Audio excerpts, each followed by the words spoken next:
Welcome everyone, this is Crowned with Glory Reborn, and I want to make a special video for those of you who are trying to know who your ideal life partner is. Part of the reason why I am putting this out, other than the fact that I do a lot of love readings on my channel, so I know a lot of you are interested in that. But the other reason is right now we're in the middle of Mercury retrograde, which, by the way, I'm wanting to put a special video out for you, but I just have not yet felt a release from Spirit to do it, though I did feel a release to put this out.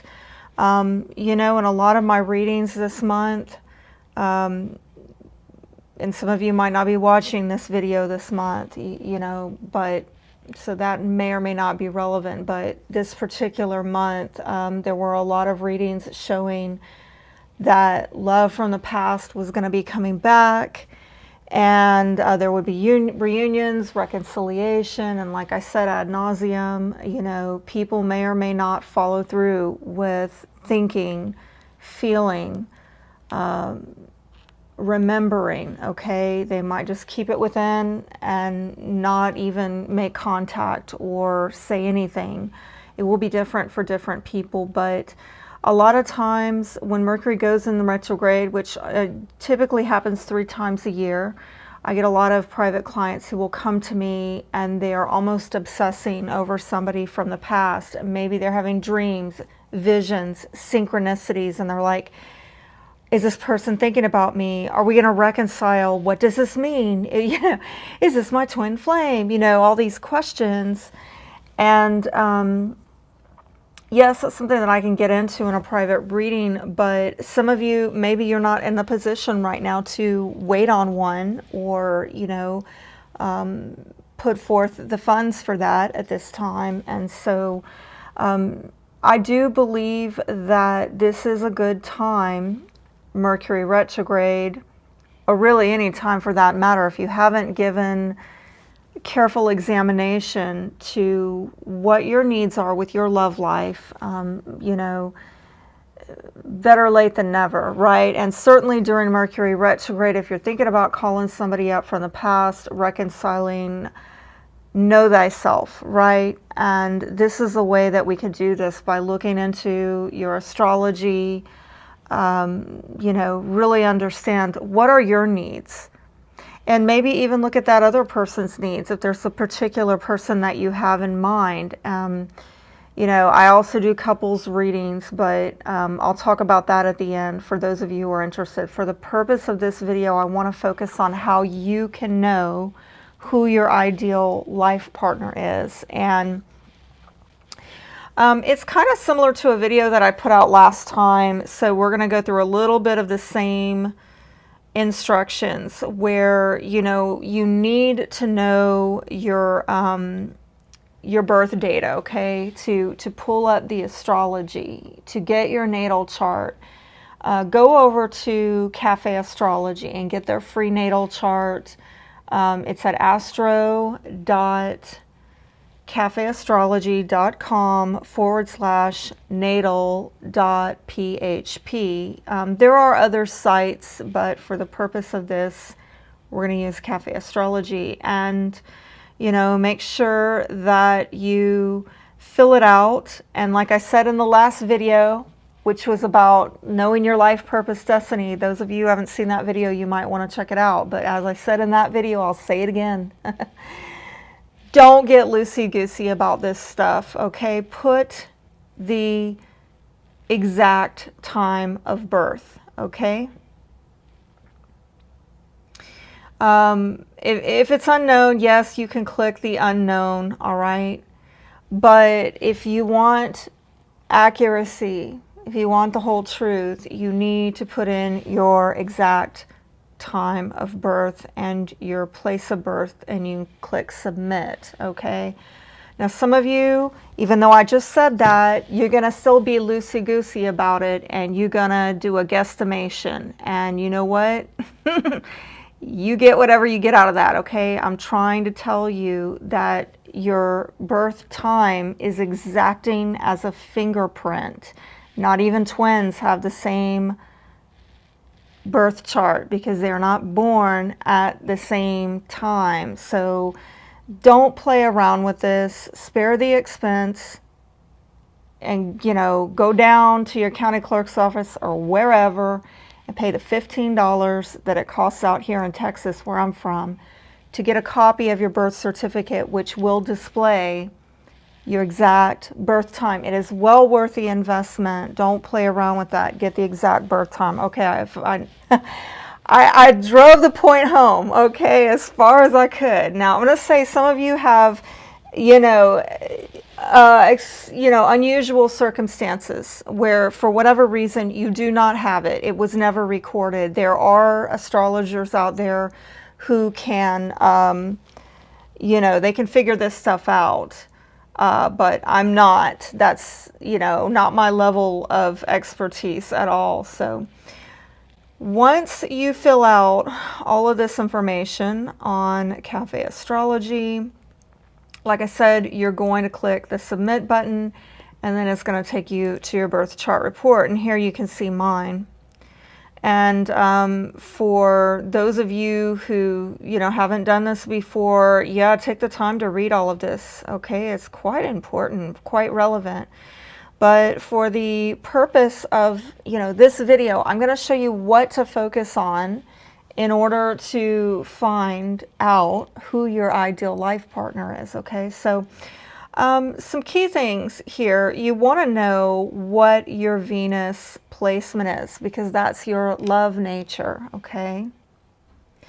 And look also at your Mars placement, because that's how you assert yourself, not just out in the world, but in the bedroom, okay? And you might even want to look at the houses that those are located in as well, okay? For example, I'll show you in a moment, but my Venus in Pisces is in the 11th house, and my Mars in Capricorn is in the 8th house, okay?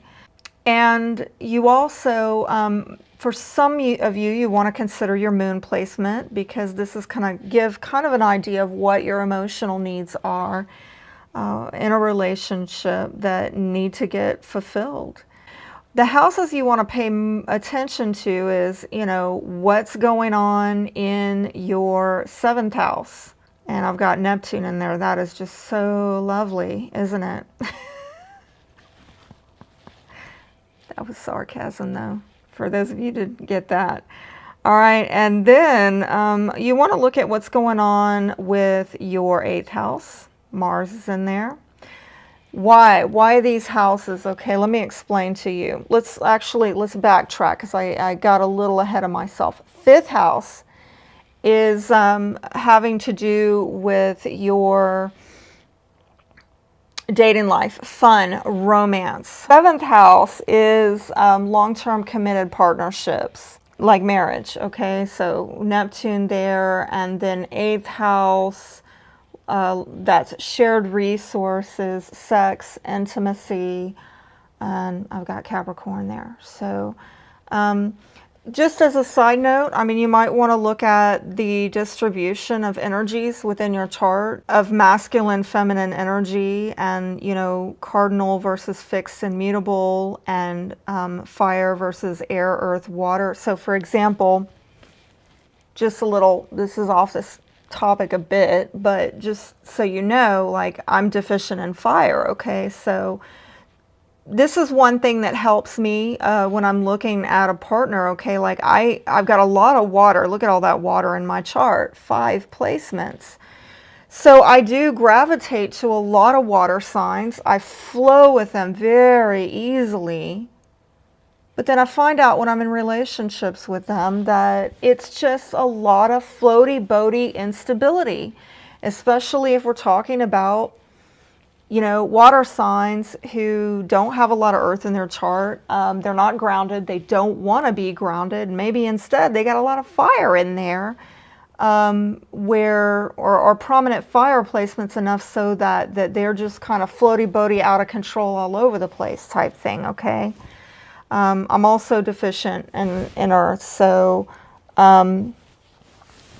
this is something for me, again, as an example, look at what you have enough of and what you don't have enough of. And you need to, so for me, fire and earth signs would probably be, you know, helpful for me.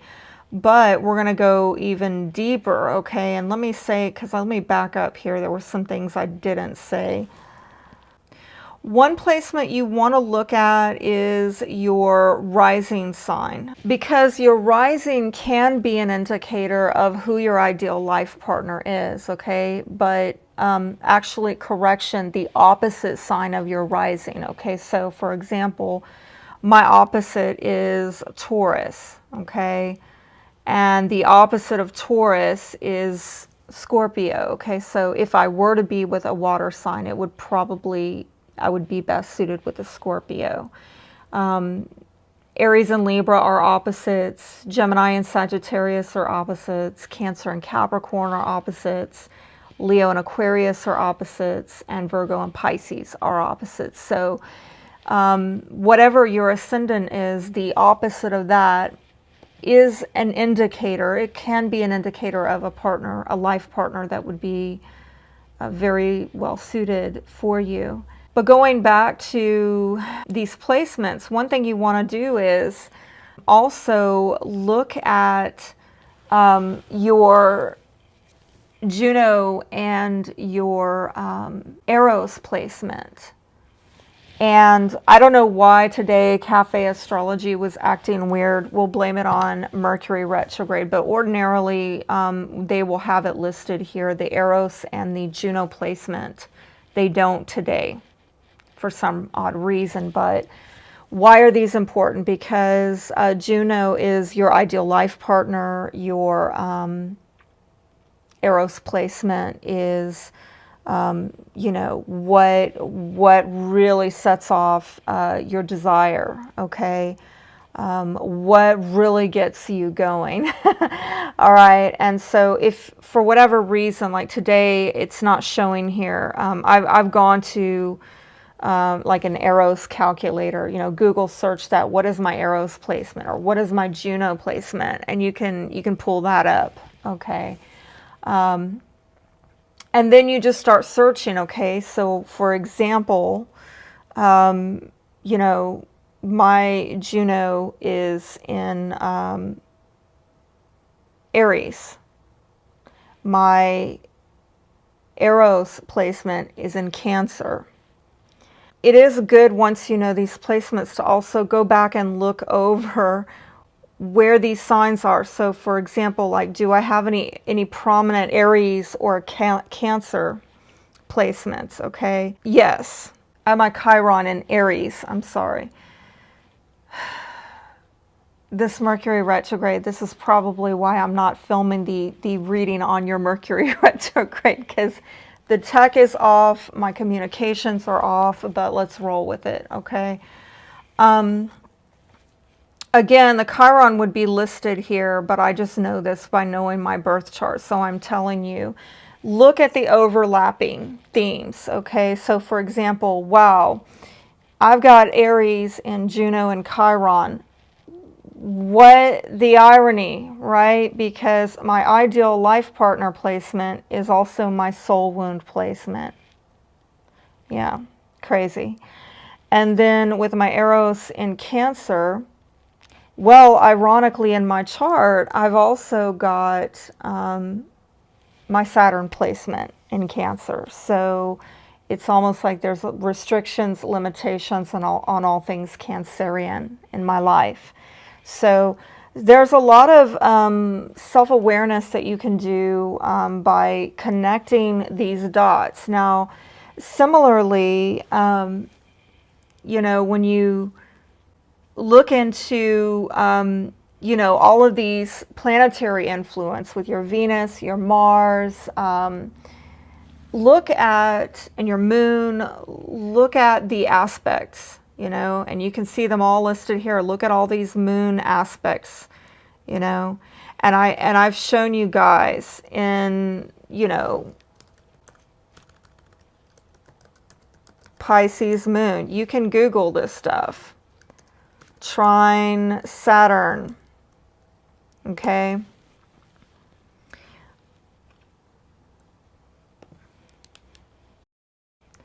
all of these aspects, you can just sit there and do this all day long, all right? Now, or you can hire me to do it.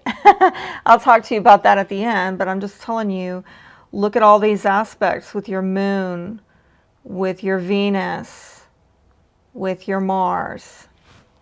Tells you a lot about, you know, your love life. Now, finally, one thing I want to discuss with you is void houses. And on occasion, and this has happened to me, where I will get a client that will come to me and they will find themselves, you know, 30, 40 plus years old, never married, never settled down, never had children. And they're like, what is going on? You know, why can't I find someone? And I've had this before where there are void houses. I saw, look at their chart. They've got like nothing going on in, you know, one or some of these key houses I mentioned, 5th, 7th, 8th, you know. And this is not necessarily an omen that you will never get married or meet this ideal life partner. But when we have, and we all have void houses, okay? But wherever houses are void, it's an indicator that this is not going to be your focus in life, okay? So for example, with this one particular client where I saw this, her life focus is on career. This does not mean that she can't have, you know, you can do whatever you want in this life, pretty much. I mean, within limits, right? I mean, there are still the laws of gravity and whatnot. You know, there are consequences, right? But if you want to prioritize love in your life, if you commit yourself to getting married, you certainly can, okay? It happens all the time. People get married for all kinds of reasons that have nothing to do with ideal love partnership, but they do it, right? So it's possible. But you know, when you have these void houses, when you have void houses in these areas, it can make it a little bit extra challenging, because that's really not your life focus. It's not that you can't have it, but you know, just understand that if you go in and do this and you find any void houses, well, you will understand, you know, you don't have a lot of support in that particular area. Don't be concerned though. Some of us, you know, we've got lovely things like, you know, Pluto in our 5th house, which is bringing a lot of intensity and transformation, you know. Or Neptune in the 7th house, where it's like, you know, illusory versus, you know, illusions versus delusions, right? Okay, so we've all got our challenges. Just, you know, stay, you know, balanced in the way that you are looking at this information. And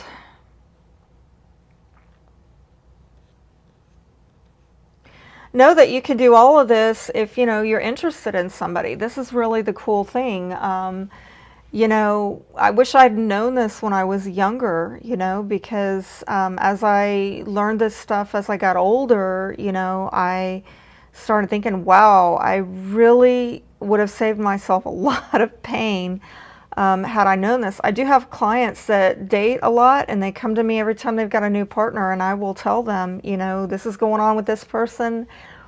You know, here's the strengths, here are the weaknesses, and that helps them to kind of weigh things out. And it's something that I wish I had known when I was younger, like I said. But you can go to different sites, like if you are comparing, let's say you want to know, are you going to be sexually compatible with this person, all right?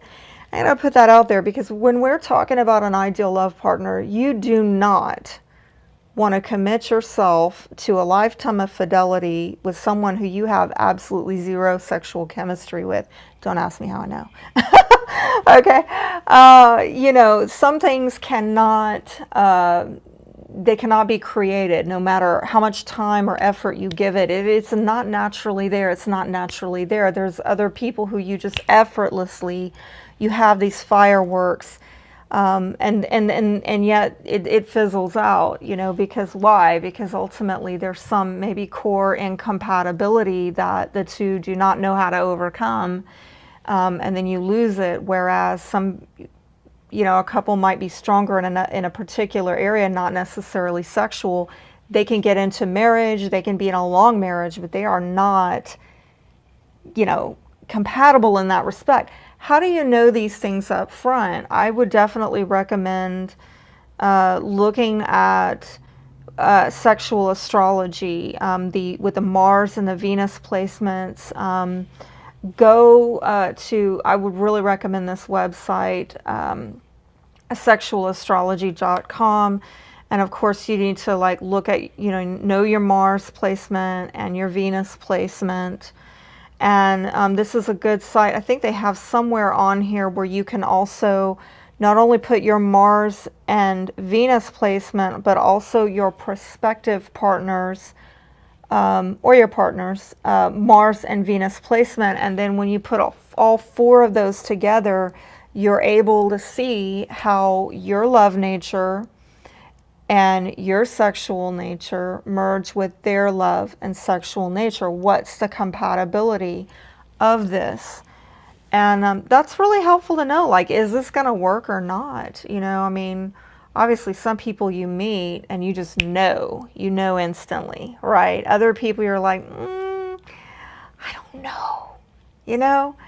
And so there's another website called sastrology.com, and it talks more about the Venus and Mars compatibility. So check that out if you're interested. And they also have on that same site Mars and Moon compatibilities, which I think carry lesser weight. I find this not as applicable and, you know, or relatable personally, but yeah, if you want to check it out, that's definitely something that you can do. And please know that, you know, if that's too much work for you and you want me to help you, I would be happy to help you. Of course, I put this stuff out there because I know some of you, you know, like I said, either you can't wait on a private reading or it's not in budget, and that is okay. I'm not afraid to freely share this information. Can't help everyone anyways. So if this helps you and it's something you can do yourself, and maybe like journal it down, whatever you are finding in your own personal research, to know thyself, to really understand what are your emotional needs in a relationship. What is your love nature? What's going to be compatible with you? Who is your ideal life partner? You know, all of these questions that are really relevant to you, not only choosing the right person for you, but maybe even if you're looking back at relationships with these retrogrades, really understanding what drew you to that person. What was the strength of that relationship and what was the weakness, right? It's knowing thyself, right?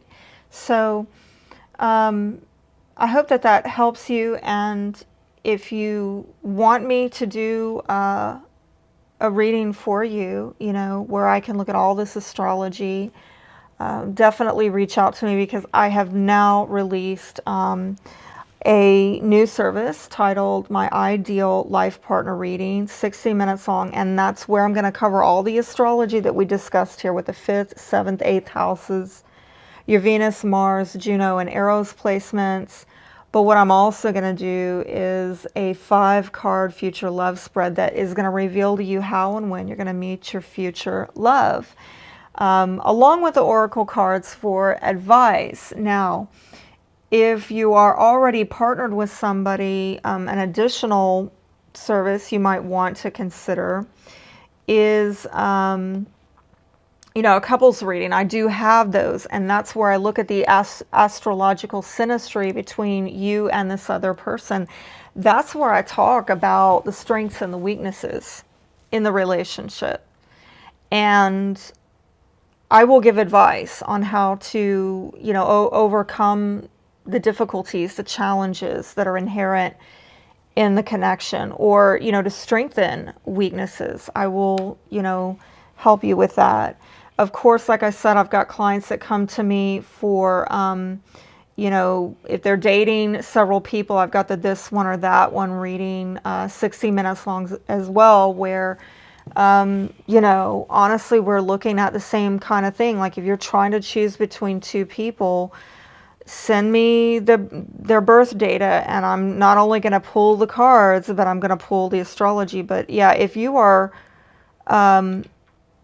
totally single right now, I definitely would say do the ideal life partner reading, and some of you might even be interested in the 12-month love forecast, where I can kind of forecast out how things are going to go. And again, I don't just do the cards. I'm looking at your unique astrology and the energies that you're uniquely dealing with over the next 12 months, and giving you advice on how to deal with these energies to the best of your benefit. So, wow, this has been a long, drawn-out video, but I hope I've been thorough enough and helped you with everything that you need to know to find out who your ideal life partner is. And yeah, if you haven't seen my video on your life purpose destiny, check that one out as well. I might go on and put a link for that in the comments. I'll pin it to the top of the comments for those of you who haven't seen it, because it's kind of a similar video where I show you how to do this yourself if you're interested in that. Of course, you can hire me for that as well. But anyway, I do wish you guys all the best. I hope this has blessed you. Be blessed.